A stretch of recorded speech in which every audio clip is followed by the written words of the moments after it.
नमस्कार। आज हम बात करने वाले हैं 2013 की एक बेहद डरावनी फिल्म एविल डेड के बारे में। ये कहानी है कुछ दोस्तों की जो एक सुनसान केबिन में जाते हैं मदद करने, लेकिन खुद ही मौत के एक भयानक जाल में फंस जाते हैं। तो चलिए इस खौफनाक सफर को परत दर परत समझते हैं। फिल्म की शुरुआत की होती है इस चिलिंग लाइन के साथ। और ये सिर्फ एक धमकी नहीं है, ये उस शैतानी ताकत का खुला ऐलान है कि वो किसी को भी जिंदा नहीं छोड़ने वाली। यहीं से डर का माहौल बनना शुरू हो जाता है। तो सबसे पहले एक भयानक शुरुआत। कहानी हमें सीधे जंगल के बीचों बीच एक ऐसी रस्म पर ले जाती है जो हमें आने वाले खतरे की पहली दिल दहला देने वाली झलक दिखाती है। सोचिए जरा, एक बाप अपनी ही बेटी को जिंदा जला रहा है। ये सीन इतना खौफनाक इसलिए है क्योंकि ये उस शैतान की ताकत दिखाता है जिसे रोकने के लिए एक पिता को इतना भयानक कदम उठाना पड़ा। ये सिर्फ एक हत्या नहीं, ये उस बुराई को रोकने की एक बेबस कोशिश है। अब आते हैं कहानी के दूसरे हिस्से पर, शैतान की किताब। कहानी हमें आज के समय में ले आती है जहां दोस्तों का एक ग्रुप उसी सुनसान कैबिन में पहुंचता है। लेकिन वो लोग वहां पार्टी करने नहीं आए, उनका मकसद कुछ और ही है। तो सीन कुछ ऐसा है। डेविड अपनी बहन मिया को ड्रग्स की लत से छुड़ाने के लिए अपने दोस्तों के साथ वहां आया है। माहौल में उम्मीद भी है और टेंशन भी। सबने एक दूसरे से वादा किया है कि चाहे कुछ भी हो जाए वो मिया को इस बार अकेला नहीं छोड़ेंगे। केबिन में एक अजीब सी बदबू उन्हें एक छिपे हुए तहखाने तक ले जाती है, और वहां जो नज़ारा है वो किसी के भी रोंगटे खड़े कर दे।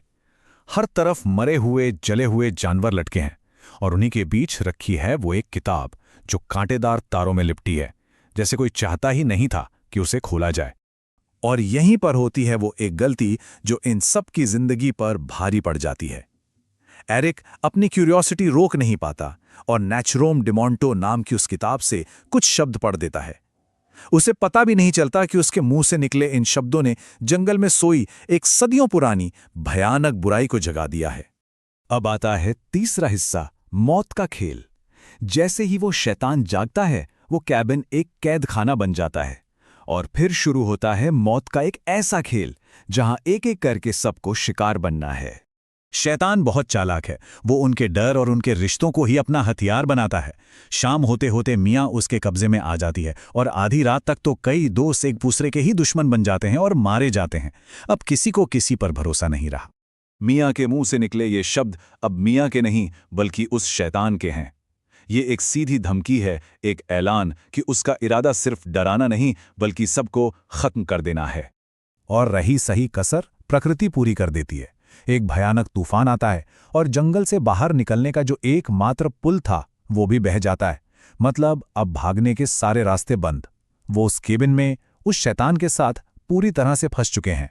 चौथा हिस्सा, बचाव का रास्ता। जब बचने के सारे रास्ते बंद हो जाते हैं तो उन्हें वापस उसी शैतानी किताब की तरफ जाना पड़ता है जहां से ये सारी मुसीबत शुरू हुई थी। क्या पता जवाब भी वहीं छुपा हो। और किताब में लिखी एक भविष्यवाणी उनके होश उड़ा देती है। पता चलता है कि शैतान का मकसद सिर्फ इन लोगों को मारना नहीं है, उसे 5 आत्माएं चाहिए। जैसे ही 5 आत्माएं मिलेंगी, खून की बारिश होगी और एबोमिनेशन यानी नर्क का राजा इस दुनिया में आ जाएगा। किताब में छुटकारा पाने के 3 तरीके भी लिखे हैं, और तीनों एक दूसरे से ज्यादा भयानक हैं। किसी को जिंदा दफनाना, उसके शरीर के टुकड़े टुकड़े कर देना, या फिर उसे आग से पवित्र करना, मतलब जिंदा जला देना। सोचिए, किसी अपने को बचाने के लिए उसे ही इन तरीकों से मारना होगा। और अब कहानी पहुंच चुकी है अपने आखिरी और सबसे खतरनाक पड़ाव पर। 5वां हिस्सा, आखिरी मुकाबला। अब बचे हुए लोगों को उस शैतानी ताकत से आमने सामने लड़ना है, और ये जिंदा रहने की उनकी आखिरी कोशिश होगी। डेविड अपनी बहन मिया को बचाने के लिए एक ऐसा फैसला लेता है जिसके बारे में कोई सोच भी नहीं सकता। वो सबसे मुश्किल तरीका चुनता है, जिंदा दफनाना। वो मिया को दफन करता है, और जैसे ही शैतान मिया का शरीर छोड़ता है वो उसे फटाफट बाहर निकालकर बचा लेता है। एक पल के लिए लगता है कि सब ठीक हो गया, लेकिन शैतान इतनी आसानी से हार नहीं मानता। जैसे ही मियाँ बचती है, शैतान उनके दोस्त एरिक पर कब्जा कर लेता है। अब अपनी बहन को बचाने का सिर्फ एक ही रास्ता है, और डेविड अपनी जान की कुर्बानी दे देता है। वो एरिक को कैबिन के अंदर बंद करके पूरे कैबिन में आग लगा देता है ताकि मियाँ को भागने का मौका मिल सके। और डेविड की मौत के साथ ही भविष्यवाणी पूरी हो जाती है। शैतान को अपनी 5वीं आत्मा मिल चुकी है। अचानक आसमान से पानी की जगह खून की बारिश होने लगती है, और इसका सिर्फ एक ही मतलब है, असली शैतान, द एबोमिनेशन, अब नर्क से बाहर आ रहा है। तो अब सवाल ये है, मियाँ अकेली है, बुरी तरह से जख्मी है, और उसके सामने वो शैतान खड़ा है जो साक्षात नर्क से आया है। क्या अकेली मियाँ उसका सामना कर पाएगी? लेकिन मियाँ हार मानने वालों में से नहीं है।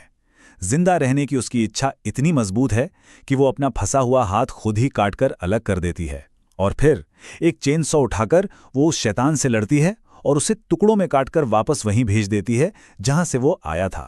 तो इस तरह मियाँ की ये भयानक रात खत्म होती है। ये तो थी फिल्म की कहानी।